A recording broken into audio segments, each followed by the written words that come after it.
Welcome back to the Chiss Ascendancy. Sunday. So, we are on episode XX, the Dos Equis, episode 20. Episode 20, y'all. Here we are. So today is the 20th episode of our podcast. It's 2020. We're going to talk about our 20 favorite non-Force user characters. Yeah, tell them what they want, Josiah, in the form of these overalls. Well, the common folk, the non-Force users, the non-benders, if you're an Avatar fan. So I wanted to dress like, the backbone of America, the farming community. And no store does more than my HEB. So this is I make your corn. But I wanted to wear an outfit that kind of shows that the same way that the farming community has for a long time been the backbone of America, that the non-Force users community, the backbone of the galaxy. We could not have Star Wars without non-Force users. Reminds me of the campaign where Will Ferrell's going to like community. He's like, the farmers are the backbone of this community. He's like the stock exchange is the backbone of this community. Yeah. And then they get like really specific. He's like, the carnival workers are the backbone of this community. The backbone. So here's a little a tip for you though. If you are in the market for some overalls, do we have people watching in Nebraska? If you not are anymore. That's enough. Hey, how do Sorry, I work this? Modesta. Sorry, Grandpa Lou. How do I turn this telecast off with my remote? It's a clicker. Corn. Grandpa, you're holding corn. Hey, our family's from Nebraska, so I can riff on them a little bit. But if you are in the market for some overalls, make sure you get the waist about 4 inches bigger than your normal waist, because you've got to include the paunch. So you got to remember, it's not just your waist, it's your girth. Or your fupa, as some people say. So, we're going to get into this.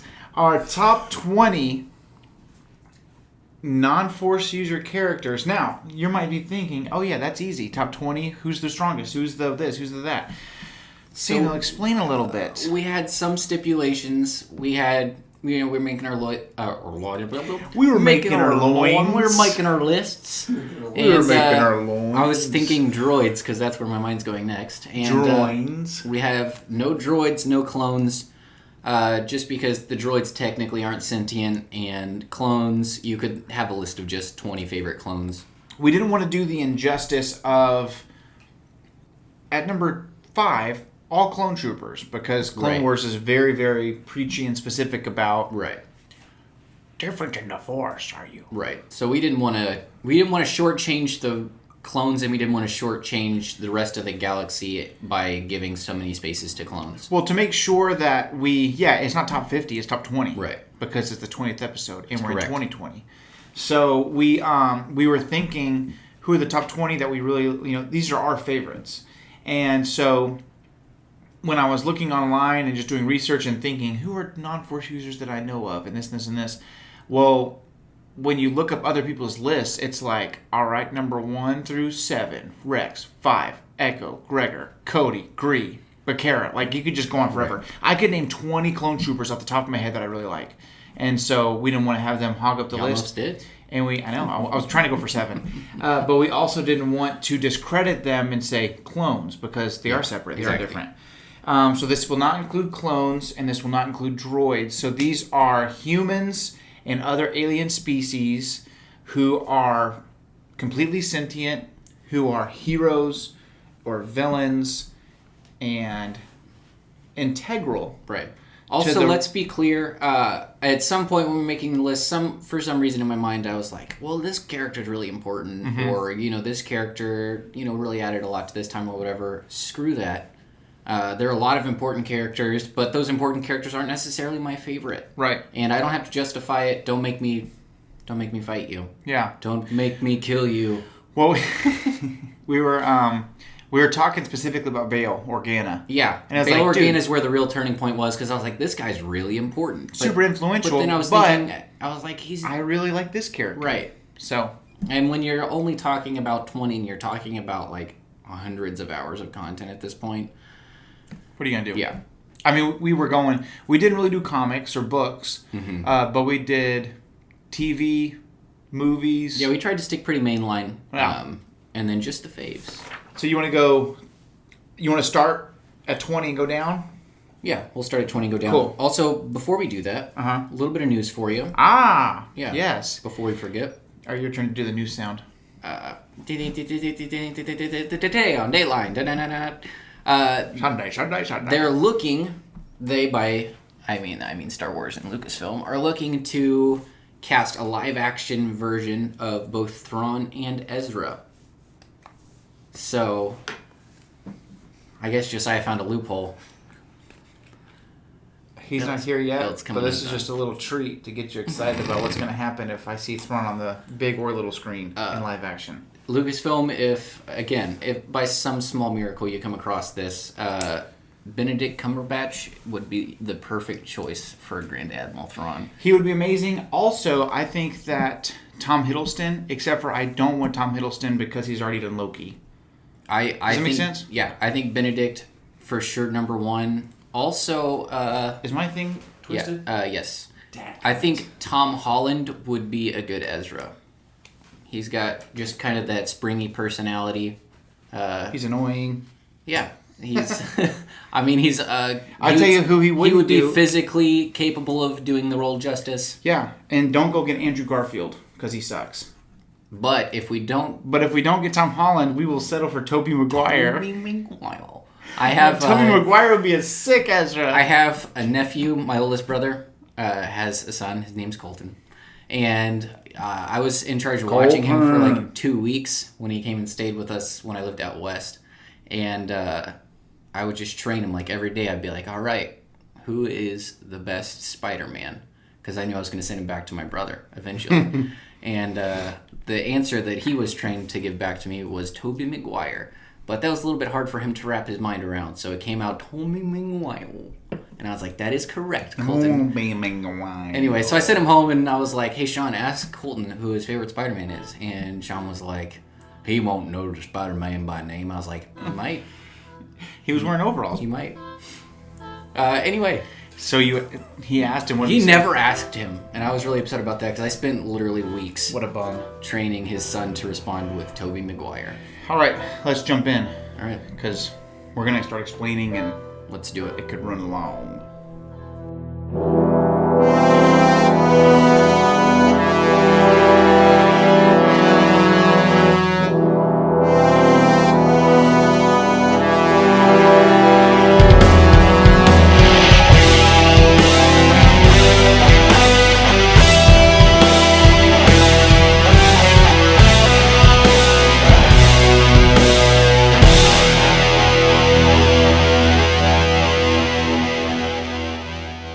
So, here we go.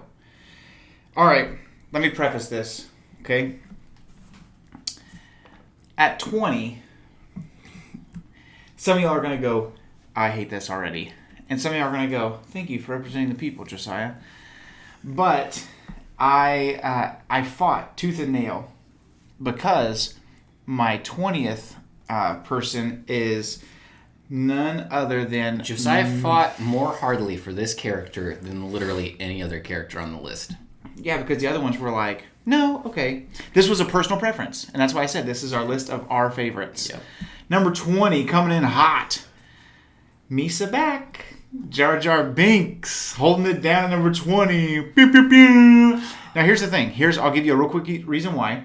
To me, one, plays a huge role in the movies, even if you don't like him. He is the one that grants emergency powers to Palpatine. Now, here's the thing. Samuel made a good point. Anybody else could have done that. But, guess what? But who else was stupid enough? They didn't. Jar Jar did it. So you're welcome. So Jar Jar's there. And here's what I hate about that is that Palpatine was like, if only someone were brave enough. And Jar Jar was if like... only there was someone in this room who were brave and stupid. You mean handsome? If you had handsome ears, perhaps 2 handsome eye stalks. Perhaps it looked like you constantly had 3-foot-long springs attached to the bottom of your feet and hands. What? You've ever seen him walk? Oh, yeah. Looks like Conor McGregor out there. Dang. See, there you heard it first. Jar Jar Binks reminds Samuel of Conor McGregor. Only when Conor's being purposefully inflammatory, which, yes, he pisses me off, too.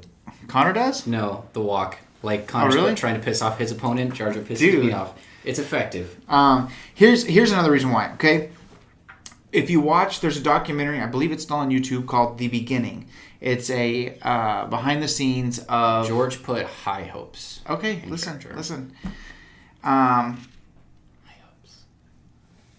In this documentary... High in the sky, apple high hopes. So, George Lucas says Jar Jar is the key to everything. And what he meant by that was partially because he is the connection to the Gungans, who are very vital in the distraction from Naboo and all that stuff, which is also true. But secondly, he means that this is the character that is silly, that is going to catch the eye of the kids in the 1990s who are going to see a Star Wars movie for the first time in theaters. Now, love him or hate him, if you're a young person, if you're a millennial, or on the younger end of millennial... If you're now a middle-aged person. If you're on the younger end of the millennial spectrum, which is myself, you went to the theater, and most of us came out really liking Jar Jar. Now, Samuel remembers liking Jar Jar because my dad didn't like Jar Jar. Yeah, I thought that was hilarious. Which, it still is funny. It is funny. We should bring him in just for this. If my dad were here, I would tell him how much I love Jar Jar. But because my dad hates him. I remember for years, and sometimes, even nowadays, if I go swimming and there's a diving board, you better believe I'm going to hit that thing as hard as I can and try to do the craziest flip I can to recreate Jar Jar's epic flip into the underworld of Otogunga. So, he captured my imagination. He did silly things. I liked his long tongue, and he was hilarious. And so now these millennial fans, these young people have grown up, and there's a lot of people that Revenge of the Sith is their favorite Star Wars movie, point blank. That's it. There's a lot of people that believe that the prequels are the most rewatchable trilogy, and that's how they feel about it. That's their opinion. And there's going to be a ton of people out there that gets them butthurt and they like the original trilogy, and that's fine. But Jar Jar was something that I thought was hilarious. It was something that was endearing to me about Episode 1. And as you get older, you hold on to the Qui-Gons and the Darth Mauls. It's kind of like Jar Jar is to Star Wars what Kramer is to Seinfeld. You come for the Kramer, you stay for the George. Kramer's crazy. Dude, you and I agree about George, but that analogy might not track. What do you mean? I know that you and I really like George, but a lot of people, Kramer's for Kramer. Like they come for the Kramer and they stay for the Kramer. Well, but this is me and your podcast, so our opinion is what is heard. If you do ask me, I will tell you I think George is the funniest character. George is the funniest character, and that's the thing is you don't rewatch the Phantom Menace for Jar Jar now. You watch it for the epic fight scenes. You watch it for. I still like the politics in it. I know some people think that's boring. For John Williams. I watch it for I listen. I watch for Duel of the Fates. I watch for Qui-Gon, and I look at he is tapped into the freaking Force and nobody even knows it right now. That's what I watch it for now. But as a kid, I was like, this one has Jar Jar in it. And so, like him or hate him, he's on my list. And Samuel was very gracious to allow him on the list after about an hour of arguing. And so he's at number 20. We settled for 20 out of 20 is Jar Jar Binks. All right, number 19. The floor will now recognize the senator from wherever you're from. I'm from Texas. Yeah, I know. Planet-wise. Earth. The planet of Earth. Why does the Trade Federation and other businesses have a seat in the Senate? That's when you know it's freaking corrupt. I've seen a meme where it's like, yeah, Star Wars is unrealistic to allow large corporations to have a place in the Senate, and then somebody attached a picture of, I think it was a soldier from, what's that Mel Gibson movie, Patriot? Yeah. And it said, laughs in British, and he's like... That's true. Because that's what the British did.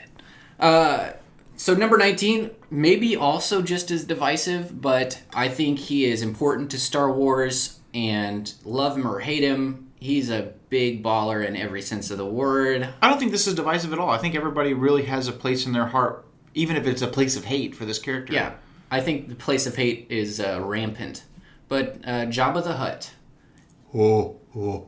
Easily the most influential Hutt. The Jeffrey Epstein of Star Wars. There, I said it. Oh. It's true.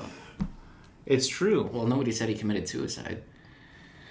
Yeah, well, he was killed by strangulation. They created a distraction outside, kill him inside. Jabba's dead? Nobody knows how. He was in isolation. Don't even get me started. I'll get super political super fast on If here that about Jabba the prison Hutt. burns down, this analogy is going to go all the way. Okay, so yeah, Jabba the Hutt. Jabba the Hutt. He's the big character. He's literally a you huge love to character. hate him. But Integral. he makes the world go round. He is the reason that... For the season. He is the reason that Qui-Gon got away with getting Anakin. Because he was the threat. You want to take this up to the Hutts? Yeah. Watto's like... Watto did make the Instantly list, deflated. but we do love Watto. Yeah, Jabba's a massive part of Star Wars. I keep making these big references. Right. He's a huge guy, but I mean, I love. He's what ropes Boba Fett in the original trilogy. He's interested in getting him there for the Hutts. He's the reason that Han was so willing to take passengers out to a now destroyed planet. He needed the money. Yeah, it was. He's Jabba plays such a big part in all for of sure. the role. Yep. Like, without Jabba, here, I'm going to say it. Without Jabba, the rebellion never would have won the war. Ooh, we're getting risky, huh? Dang, that's a very bold claim for you shooting down my bold claim earlier. But think about it. Yeah. Without Jabba, Han never would have been there. Han doesn't need the Luke money. never would have gotten to the rebellion. Those two people single-handedly won them their first big battle. Oh, yeah. You got Luke, and then you got Han. Woohoo! Yeah. Yeah. That's a bold claim. A bold claim, to quote Count Dooku. But Anyway, yeah. pretty good take.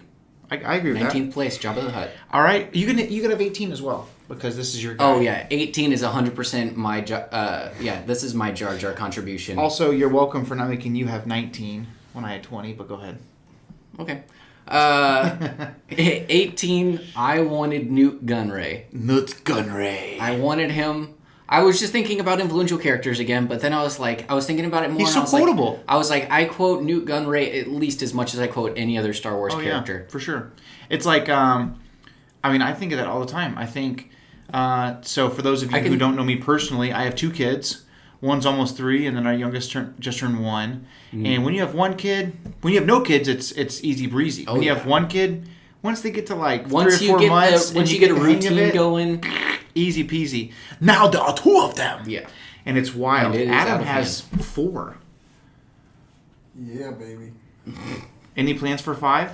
No. Gonna go for a nice round half a tin. Yeah, you need a basketball team. We got 6. We're good. There's 6 of us. Now there are 4 of them. 6 total. You include the parent. Like, what if he's like 2 of them? Interesting. Only 2 Sith Lords. Like Newt Gunray just starts unravel the whole plan. Oh my God, they're Sith Lord. We have to contact the Republic immediately. This is a huge. Sorry, I mean he has an Asian accent. Yeah, what am I gonna do? That's So pretty much what it sounds like. All right, number 17. All right, I'll let you guys guess. We're gonna do like a Dora the Explorer thing where I'm gonna tell you the answer 5 seconds later. Who is it? Me too. The rebellion lies. Buckle it. It's Saw Gerrera. Saw Gerrera. Good job. Yeah, you. Where are we going? To Saw Gerrera's house. Where is there a bomb? It's Saw Gerrera's house. He's an extremist.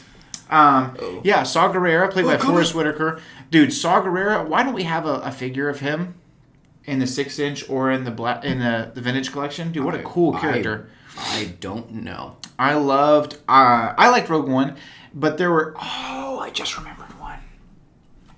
I am so upset right now. Orson Krennic. I thought about him. He's not in my top 20. About him, but you could have mentioned. I would have taken him over Jabba. Just personal I thought you were preference. going to say Jar Jar, and I was like, man, I should have said something. I like Jar Jar more just nostalgia-wise. I But Orson Krennic is dope. And he's even cooler if you have read the novel Catalyst. Right. Which is He's a prequel cool to Rogue One. character. But also I've read the most recent second most recent Thrawn book? Most recent Thrawn. Yeah.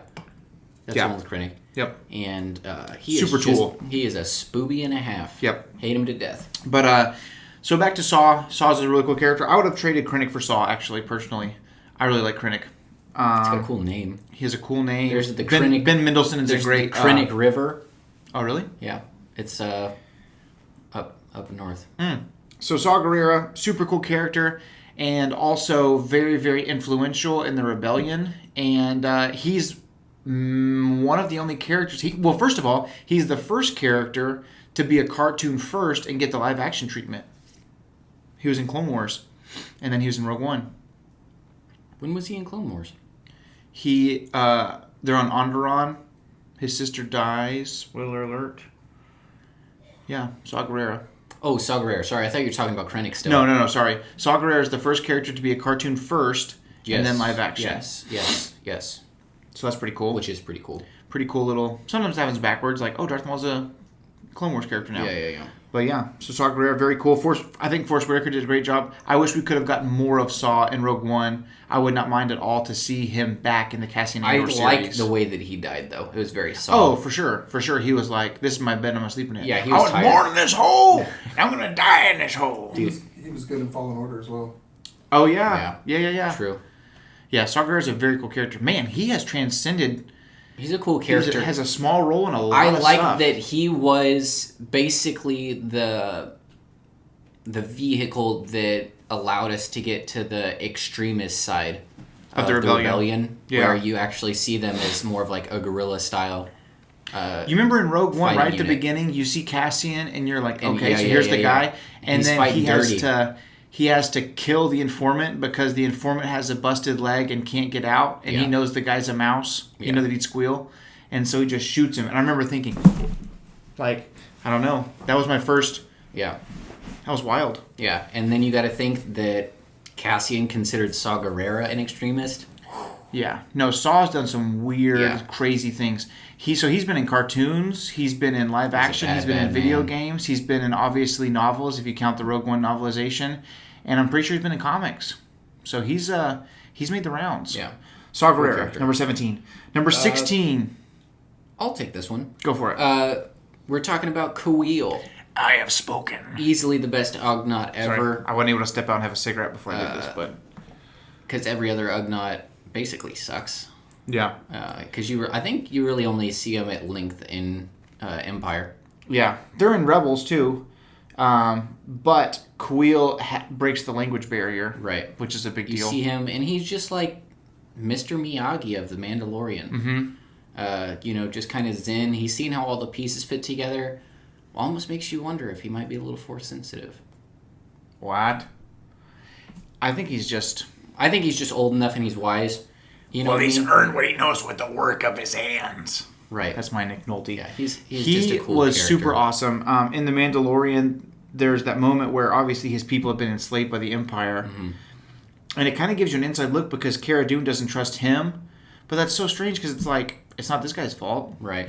Like they enslaved the Wookiees. It makes you wonder if Cara would have met a Wookiee that wasn't rebellion first or whatever.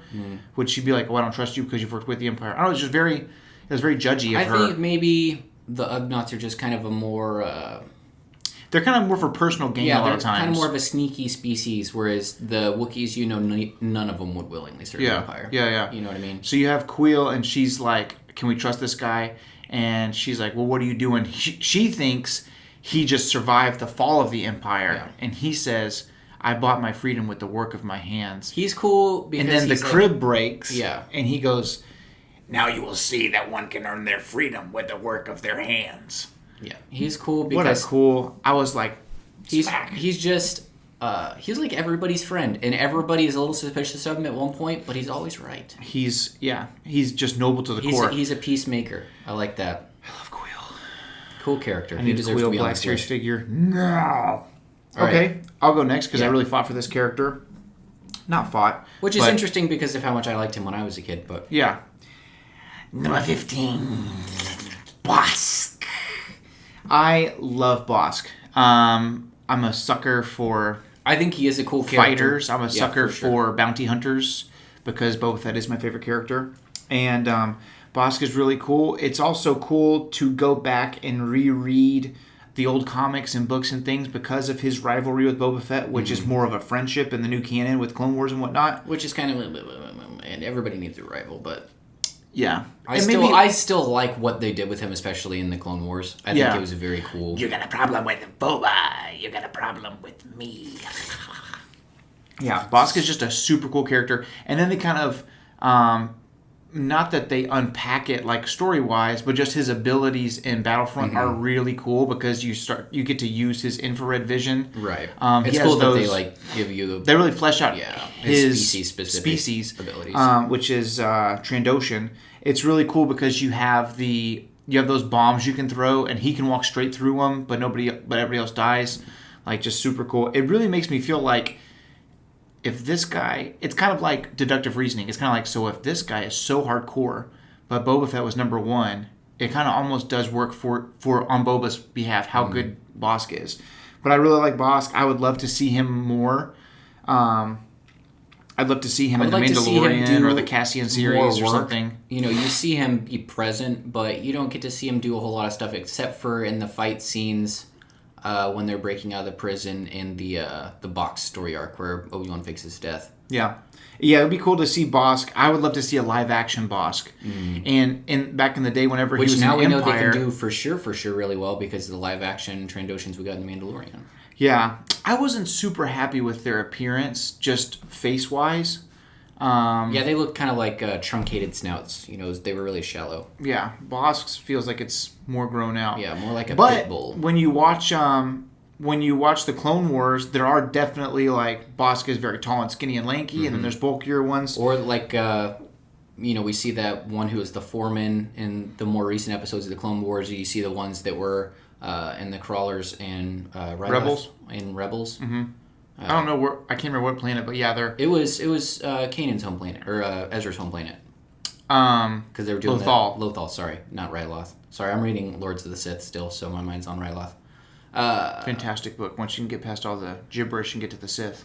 Yeah, I was telling Josiah, I was like, I expected this to be like 85% It's Vader called and Lords of the Sith. Palpatine, and then the first 3 chapters were about, a free Ryloth, and I'm like, it's a cool story, not the story I wanted, though. Anyway, we're getting sidetracked. But yeah, Bosk. Yeah, Bosk is on there. I would love to see more of that. So that's 15. So we have Jar Jar, Jabba, Gunray, Saw Gerrera, Kuiil. Number 15 is Bosk. Number 14, this is all you. Imbo is my dude.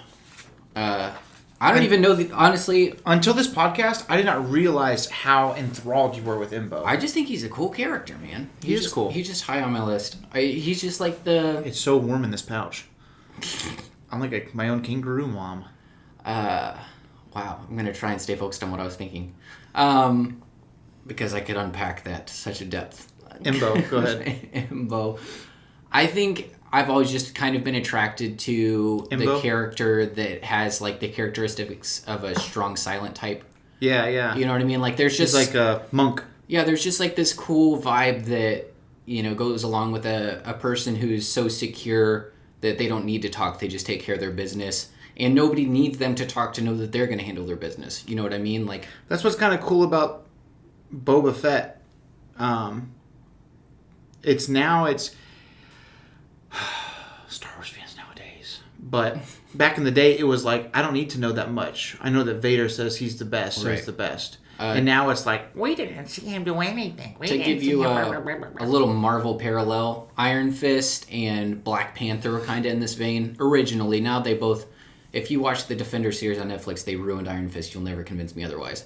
And they kind of took over... But T'Challa is still a very strong silent type. Yeah, but I don't know. They kind of took more of an activist stance, so he's more, pushing a stance for sure. But if you have Disney Plus and you watch Avengers, Earth Mightiest Heroes... Yeah, he's like almost never talking. Yeah.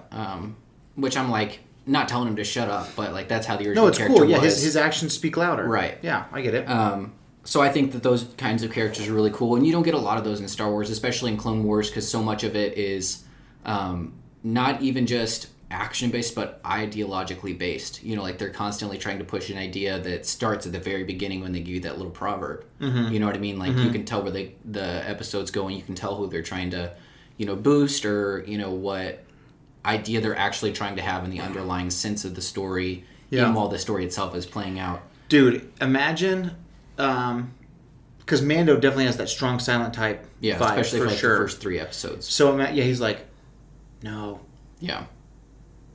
Need to poop. Like, there's just, like, he doesn't say anything. Imagine season 2 of The Mandalorian. The Mandalorian and Embo team up, and there's no dialogue at all. The whole episode. That would be cool. That would be a very cool niche. I would dig it. It's it'd be like watching a super cool. It wouldn't be silent, like it wouldn't be a silent movie, but it'd be just action, just you know what I mean. I forget what the name of the movie is, but there's like a movie where Jim Carrey plays a character that doesn't talk at all, but he's still hilarious. That's got to be freaking hard for him. Well, that's the thing is that they cast him because he's so amusing, known. just with his facial expressions and his body language and the way that he can still communicate like that. Yeah. You know what I mean? So I think it can be done. I'd love to see it, though. But it'd be cool. Like, there could be other dialogue, but imagine between the Mando and Embo, there's not a singular word shared. Yeah. And at the end of the episode, they walk away and they're just like this. Yeah, it's like Ron Swanson. He's like, my favorite coworker I worked with for 3 years. We never even learned each other's names. Best friend I ever had. We still never talk sometimes. That's really funny. That'd be the Mando and Embo right there. Okay, so Embo at number 14. This next one's all you, bro. Yes, it is. Padme made it the list. She was my addition from the get. I think Josiah put her on the list without even asking me because he knew I wanted her on there. I knew you'd fight for her. Yeah. Go ahead. I don't even have words, man. She just belongs there. She's pretty impressive. She's important to the story. She both the political and the underlying aspects, especially with Anakin, since Star Wars is the Skywalker saga. Right. Right. She's important to that. Without Padme, we don't have Luke or Leia.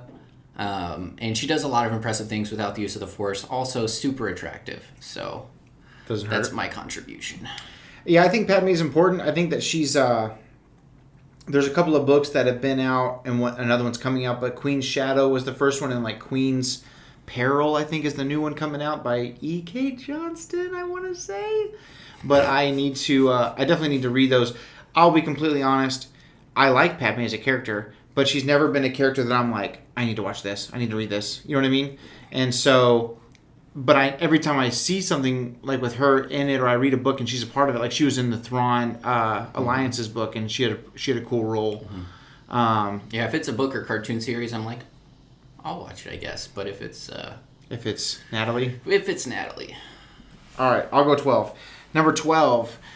This is pretty impressive considering the lack of time on the board. Mm-hmm. But Din Djarin, a.k.a. the Mandalorian. Pretty high. The child's baby daddy. The child's baby daddy. You are a clan of 2. Clan of the rhinoceroses. But yeah, Mudhorn. Mandalorian, super cool, strong silent type. High hopes for seasons 2 and 3. I know 2 is pretty much wrapping up, or they're finishing it, and then 3's already been greenlit. Yeah. I'm very excited. It's cool to see such a renegade character, especially one that was like created out of chaos, have such a strong moral compass. Yes. You know what I mean? Yeah. It's weird because he has I don't know, it's so strange because in the Clone Wars you're like, oh yeah, Death Watch, they're the worst. And here they are saving this orphan. Mm-hmm. It's so strange. Yeah, I think it's cool how it makes me wonder like if recently Star Wars has been rounding out those aspects of the story. Yeah. Yeah. Like you see Death Watch actually doing good stuff, and the people that are underneath the overhang of Death Watch that actually believe that it's good, what do you think would happen? What do you think would have happened if Pre Vizsla had his way and they became like more of a militarized people without Maul's influence? Makes you think. You know what I mean? It's definitely blurring if they were armed and using weapons for good. Right. You know what I mean? Right. Well, and you kind of see that as well. You only see it for bad because you see the you figure. See it from, you see it from Obi-Wan's perspective and all that. And then, you kind of see that stuff as well in the Clone Wars series where you see Padme secretly meeting with some of her Separatist friends, who she knew before the Separatist alliance happened. that there are people there that actually believe they're doing the right thing. You know what I mean? So it definitely shows the whole picture. So Mandalorian's super cool. Speaking of Death Watch, number 11. Pre Vizsla. Super cool character. Jon Favreau's first entry into the Star Wars world, voicing Pre Vizsla. He's the owner of the now legendary dark saber, the black lightsaber that was hundreds, if not thousands, of years old, created by Tar Vizsla. And so, man, what an iconic character. Yeah. He's a cool character. Holds character. His own against actual Force users. Yeah, very impressive. I mean, against Obi-Wan, he beats Obi-Wan basically. Yeah. I think Obi-Wan was was disarmed for a lot of it. But then you have, I mean, he's one of those guys where I would love to have known what would have happened. I still think Mace would beat Jango Fett, but I would love to see what would happen if he didn't have his messed up jetpack. Clearly, he's going, okay, I'm shooting. Now I'm going to fly. Oh, wait, no jetpack? Head's cut off. Yeah. So what does it look like if Pre Vizsla's jetpack does not malfunction or get destroyed against Maul? When you see, I mean, there's no question that Maul was going to win that fight. For sure. You know, but at the same just time, so impressive that nobody else in the room would have held their own for that long. Yeah, no way.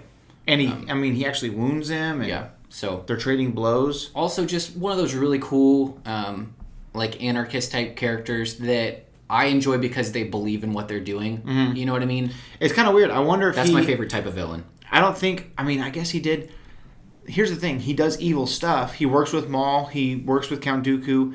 But the end goal really is just to take Mandalore back to the glory days. And it makes me wonder if they got back there by their own means, what are they doing? Are they just warring out to the highest bidder sort of thing? I don't know. Glory and war, I guess, but I just don't see being like, okay, there's 100 of us, and for $1 million, all of us will die for these droids. Right. Like, it just makes it's very interesting to know. He's an idealist. I just see like villains like Dooku is constantly contradicting himself, you know, to the people that know what he's actually doing. You know, you see him speaking to the masses of the Separatist, and he's saying all these beautiful things, and then he goes back on them immediately as soon as that hologram projector is turned off. Yeah. But characters like Pre Vizsla, he's sticking to his guns. He's practicing what he preaches, and he genuinely believes in what he's saying. It's not just an act. That's my favorite type of villain. Right. Yeah, he really thinks he's doing the right thing. Mm-hmm. Maybe selfishly motivated, but he thinks this is what's right. Yeah. While we're on this Mandalorian Soul train, number 10, Jango Fett. Jango Fett. I do have nobody's answered this yet. We've said it 2 or 3 times, but so what the heck is a Mandalorian? If it's a creed... And it's whatever you want it to be. The dude with the long neck from Mandalore that's like, they were thugs, blah, blah, blah, blah, blah. His armor was stolen, nothing less. But anyways, Jango Fett, in my eyes, Mandalorian for sure. If Din Djarin is, Jango Fett is a Mandalorian for sure. Holds it down. The Mandalorians are all about legacy. Nobody's left a bigger legacy than Jango Fett. Jango Fett. I'm a Boba over Jango Fett guy, but as far as legacy goes, Jango did it. Jango Fett's one of those characters in my book, like Jabba, who has... an unsung role. I mean, his is obviously a lot bigger because he is the template for the clone army that was like the major key to overthrowing the Jedi. But yeah, I was thinking about this because I saw a question on a Facebook group or Instagram or something, and Jango's looking at Obi-Wan. He goes, "They'll do their job." And the question was, do you think he knew about Order 66? No, absolutely not. That would have been cool, though. If Maul didn't know about it until almost right before it happened, yeah, no way Jango knew. Yeah, no way you're going to give it to a guy who will sell it to the highest bidder. Yeah, especially since I don't even think Dooku knew everything that was going on, and Dooku was pretty much the guy that recruited Jango. Ooh, that's a good question. Dude, what if Dooku was included in Order 66? I think if Dooku knew, he would not have gotten trapped the way he did with Anakin. You know what I mean? I think Sidious on purpose played everything as close to his chest as possible. Very interesting. Sidious is just that kind of guy. But the freaking Kaminoans knew. Those slime. Kaminoans. They definitely knew. Can't be trusted. Okay, number 9, you go. I've kind of done the last few. Okay. Well, we'll go with Admiral Akbar at number 9. He should have died a better death. Man, R.I.P. Admiral Akbar should have died a better death. Man, I can go back and I can defend a lot of the stuff The Last Jedi does. That's not one of them.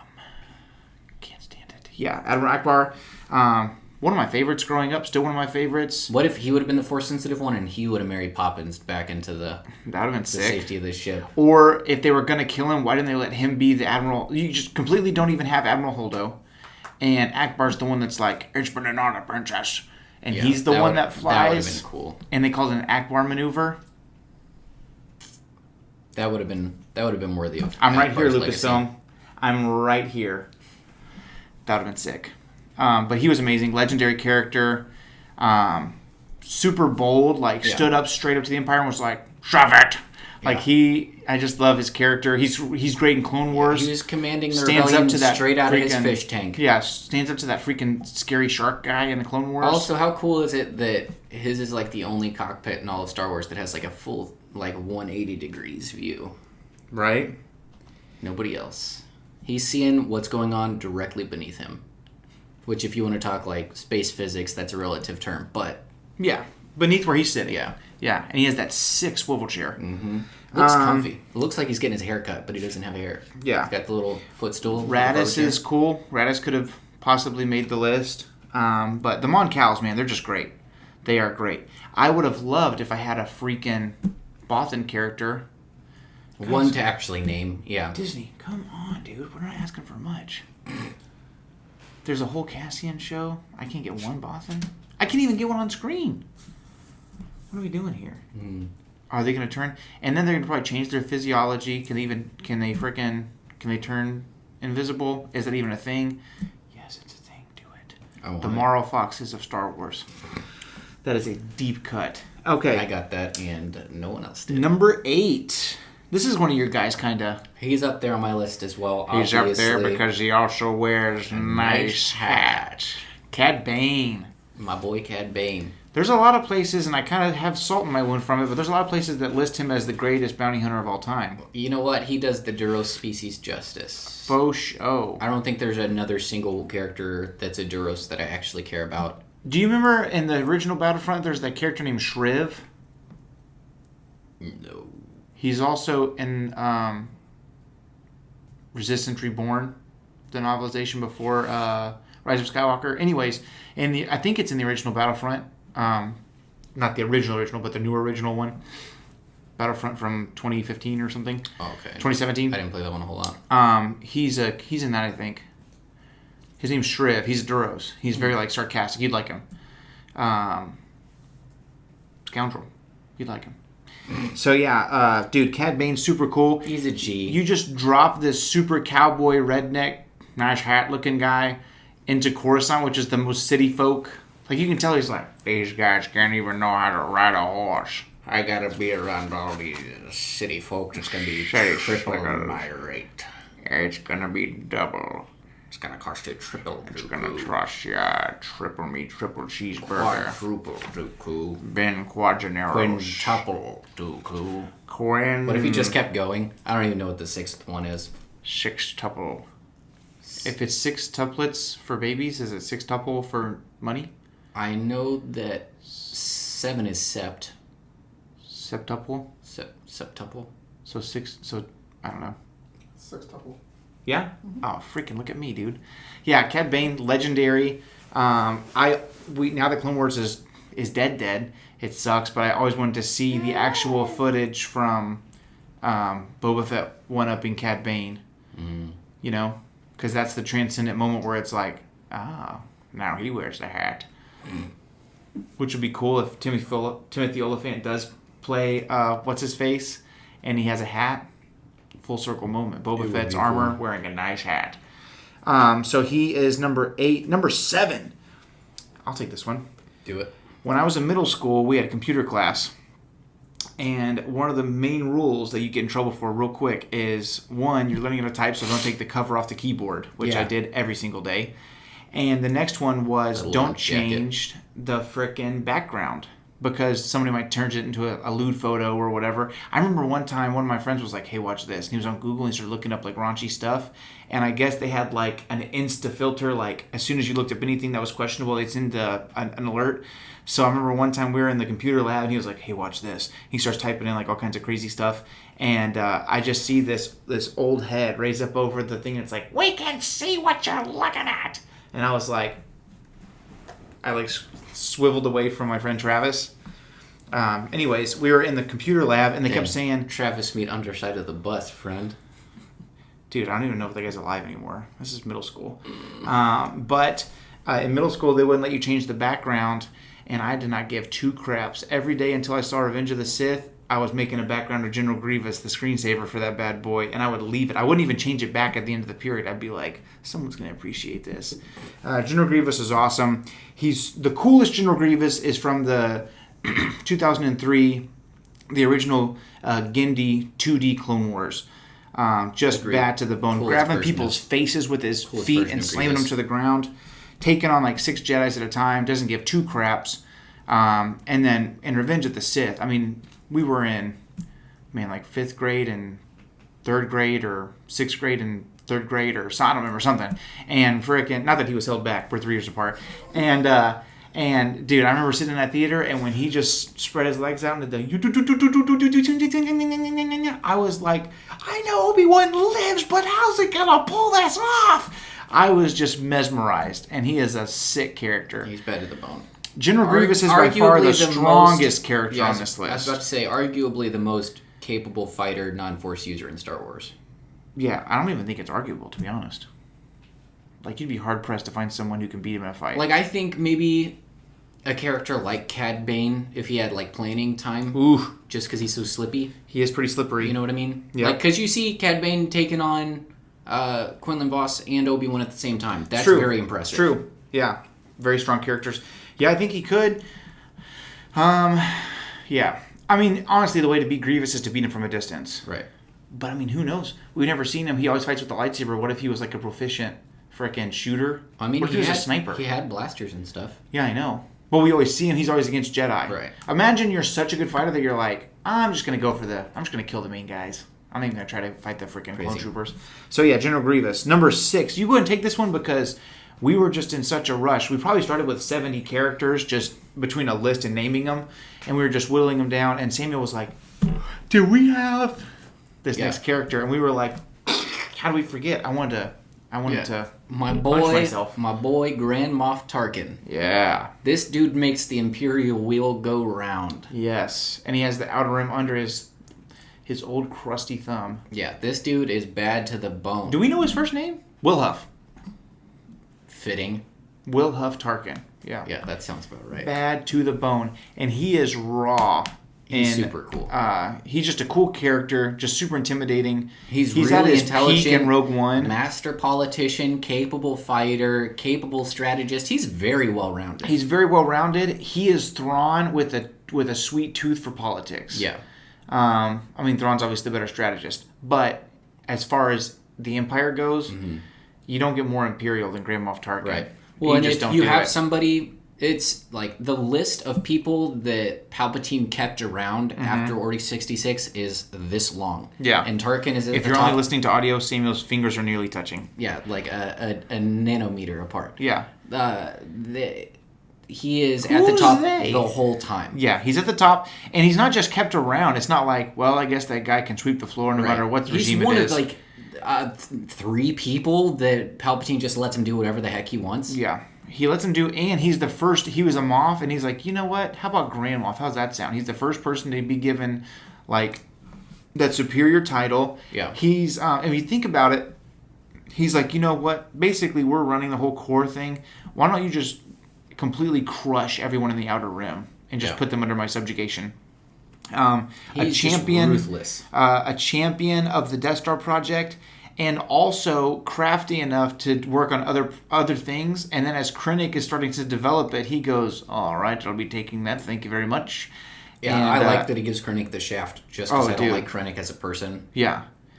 Yeah, Krennic is the bully, and then Tarkin is the bully once the bully gets to high school that beats the crap out of the bully that just got to high school from middle school. Yes. Like, there's a kid that's been giving you wedgies, and he's been in 8th grade, and you're a 6th grader the whole year, and then the Tarkin's next like year, the gym he's the teacher senior. that punches kids and gets away with it. Yeah, Tarkin is a baller. Yeah, he's running the show. He's an enforcer. He's the gym teacher that'll be like, all right, everybody on dodgeball against Krennic. Yeah, Krennic, get against the wall. but he's the gym teacher that's just super buff geometry teacher that's super smart. Like, he's not dumb. Right. He's super smart, but he's also got that gruff side, which I think you would love. I implore you, after Lords of the on my Sith, list. to read Tarkin. It's so good, by James Luceno. And he's the guy that did Plagueis, that unpacked Plagueis. Mm-hmm. So imagine that, but for my buddy Will Huff, if you've met him. Yeah. All right, so the list gets very familiar here on out. Let's do this top 5. Okay, I'll jump into this one. Number 5, smoother than a caramel shake, Lando Calrissian. Cinder, my love. Cinder, my love. I've been sending her my love on the regular. You just didn't know it, hon. You want to know who Finn's... what have we here? You want to know who Finn's daddy is. You're looking at him. It's not just the Death Star that's operational, Han. Hey, let me get a better look at you. Yeah, he is a freaking baller. And Lando is super cool. I love his arc. He just starts out super selfish, super by himself, does what he wants. That seems to be like the tagline of the rebellion. Yeah. Hey, do you hate everybody but yourself? Come fight for everyone else. Yeah. I don't know how they do it, but they swing the most selfish, capable folks in the galaxy. Yeah, he is a cooler Han Solo. He's a much more suave Han Solo. Yeah, and he's got the capes to match. Yeah. And the dude, if they made a book that was called the Calrissian Chronicles, 100% chance in buying it and reading it. Today I took a nap, but not just any nap, a Calrissian nap. Smooth. It was just super dope, dude. That bit was really funny where he was like recording his own memoir. Yeah. Super Lando, and I would 100% read it if they actually made it. I'd watch it if they made it like a series. Like, Heck yeah. literally just... And Gambino killed it. 25-minute episodes of this guy talking into a holo recorder. I'd watch that all day. Yeah. Gambino killed it as Lando and Solo as well. I'd love to watch, his transformation into how he gets... Because he's super, super, super, super poor and broken down on his luck in Rebels when they meet him. And he's got one droid to his name. And then by the time he's in Empire, he freaking is in charge of a daggum city. Yeah, Lando is the high-risk, high-reward master. He is either up to his nose in wealth, or he is absolutely destitute, and there is no in-between. Yeah, he is who Han Solo thinks he is. Like, the way that Han sells himself, that's Lando. Lando's super cool, and a very capable fighter, and every time, without fail, I could be watching a Rise of Skywalker trailer, and I'm like in tears watching Kylo and Rey and stuff, and as soon as I see Lando doing anything, I'm like, ha ha ha ha, that's Lando. Like, he just makes me smile. And, whenever he's in that little miniature sandcrawler and he goes, "Give Leia my love," I was like, okay. I was almost tearing up. I was like, dang, here he is. All these years later, he's still the same dude. Like, he just evolves into such an awesome guy. Awesome character. And Billy D's, he's awesome in real life too. So I love Lando. Okay, you go ahead and take number 4. He had to make the list. Your boy Chewbacca. Yeah. Chewie's easily number 1, but 1, 2, and 3 were tough. Yeah.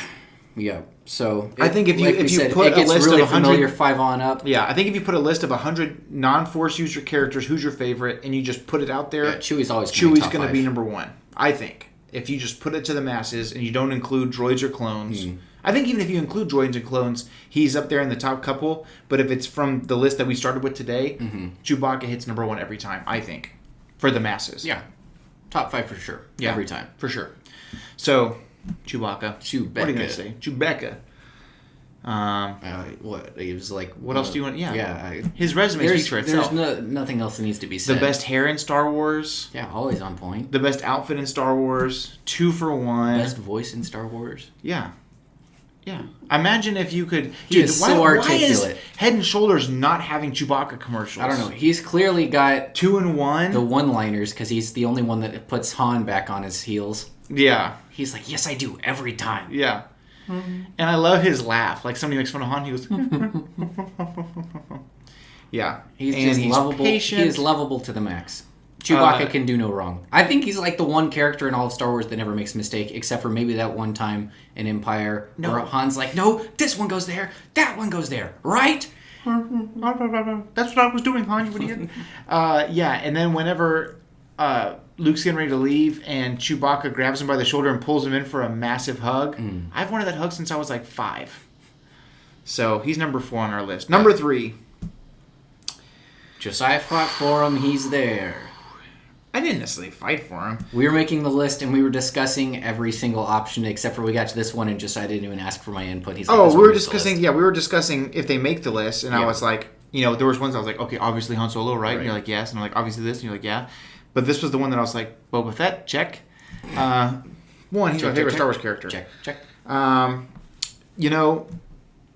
He's my favorite. What do you want me to say? He's, again, you kind of go back to what's his competition, and he's number 1. You know what I mean? Like, you could never know who Michael Jordan was, and I could show you highlights of, like, the Charles Barkleys and the John Stocktons and the Karl Malones and the Clyde Drexlers and the Magic Johnsons and the Larry Birds and all these other people, Dominique Wilkins, all these people, and go, now imagine a guy who was better than all of those.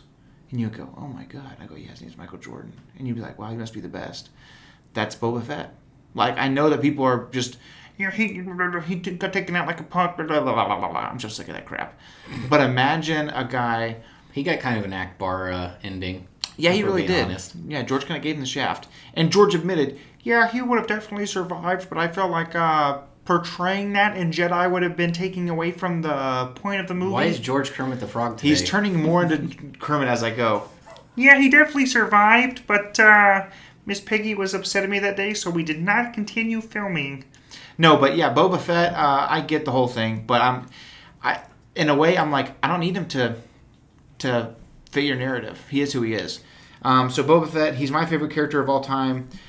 He's definitely got the strong, silent type character going on. Do you ever see anybody dethroning Boba Fett in your heart?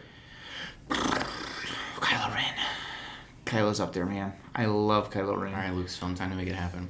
But his story's over. So, Maybe. I mean, if they do... I We've guess still got to see all the stuff between the end of the comic series to now. I know. They could maybe... Also, I'd like to have a book that takes place between 7 and 8. Yeah, that would be sweet. I'm down for it. I would like to see what the completion of his training entails. I like to see all that. So Boba Fett's my number. Or I mean, we made the list together, but he's number 3. So yeah. What do you mean to say? He's my guy. And even if the Mandalorian dethrones him in season 2, if that's what they have happening, as long as there's like a justice, you know what I mean? Like Justice I just don't of the peace. I don't want it to just be whack for the masses. But Boba Fett's my favorite character. You go ahead and go number 2. Number 2, if you haven't guessed it yet, you should be ashamed of yourself. Han Solo. Han Solo. Han Solo. We haven't talked about him yet. Han Solo. He's obviously got to be on this list. Han Solo. That's me as Jabba if he could speak English. Yeah, Han Solo. I mean, really I guess on this list, he would be above Chewbacca. But let's go back to a statement I made about Jabba. Without Han, Luke never would have destroyed the first Death Star. Vader blows up Luke in a heartbeat, and that's it. And the Star Empire Wars wins is over. Pretty much forever. Yeah. I mean, they put all their pizza on the table, and the Empire would have ate their lunch. Yep. Along with Porkins. Porkins would have defected to have some of that pizza. He defects. So there is pizza? Listen, Vader, Luke didn't stop off at Sbarro. I'm on your team now. Switch teams. So does this location have the triple stack McGriddle or just the regular one? Because I'm here for the triple stack. Han Solo. A legit question legendary. of asking McDonald's drive-thru, and we have driven off if we did not get the appropriate answer. The McDonald's closest to me does not hold the triple stack McGriddle, and on my days off, such as today, I will pass that place up and go to one that does. Yeah, we keep a memory catalog of the McDonald's that do serve the triple stack McGriddle. For sure. I'm about to put in a petition. Hey guys, come on, let's be inclusive. Hello. Han Solo, really at the end of the day, probably the best character on this list, but it's about our personal preferences, and there's nothing you can do. Which takes us to number 1. Perhaps. Which gives away number 1 if you haven't guessed it yet. We are the Chiss Ascendancy, ladies and gentlemen. Come on, guys. Grand Admiral Thrawn is our combined number 1. He's our combined number 1. He's the champion of my heart. He is. He's the champ.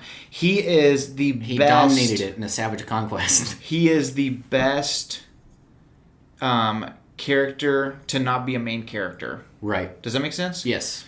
And he's the best character that Also, Legends... he's a great character when he is the main character. Yeah, he's the best character and the most transcendent character that Legends material ever created.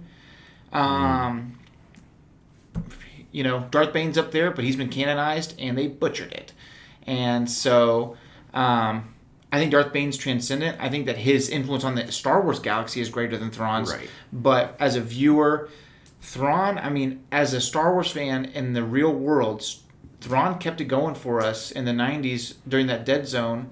And books were flying off the shelf. Dead Zone? No. But he is an amazing character. I can't wait. And he's so convincing that people were clamoring for him, and Lucasfilm has heard our cries and is ready to bring him into live action. I'm going to claim responsibility for that. We did it. Yeah, we did it. That's what we did. That's the whole reason what we did. After he's on live screen, that's going to be our last episode, guys, and then we'll close it down. I'm announcing my retirement. I'm an MMA fighter. Dude, Thrawn, he's just the man. He is the Chiss. You've heard us talk about it for literally hours. But yeah, Thrawn is number one in my heart. So, non-Force users, Thrawn takes the cake for us. He's so wise, and he's so smart, and he's so great at hand-to-hand combat that we've often thought maybe he's got a tinge. Yeah. You know? Yeah. Who knows? They talk about that in the book. There's absolutely 0% chance that he's Force sensitive. But that's how good he is. What's cool is that he does also still have an understanding of the Force because of the Skywalkers. Yeah, because of the Skywalkers, as they call them the Chiss origin. In the Chiyun language. Yep. So, Thrawn's number one on our list. Just an amazing character.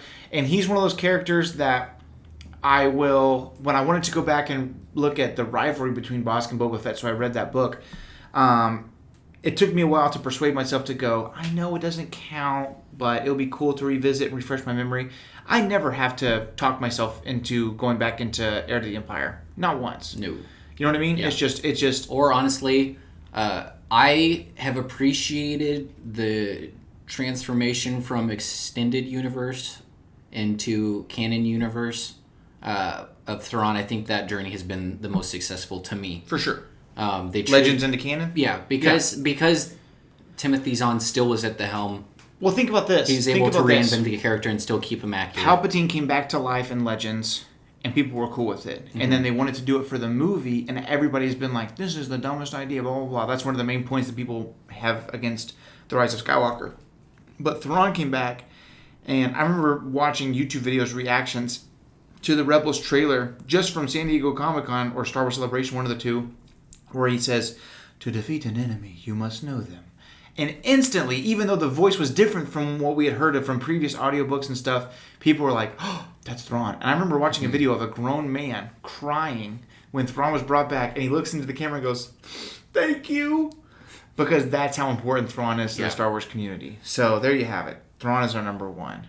Gotta love him. So, our 20th episode, here's our top 20, our favorites. If you have some that weren't on the list, I know my buddy on Instagram, Findor Moon, is going to be raging that we didn't include Nia Num. He was talked about, but he did not make our personal 20. He didn't make the all-time 20. But we even messed up. We even goofed. We remembered Krennic halfway through the episode.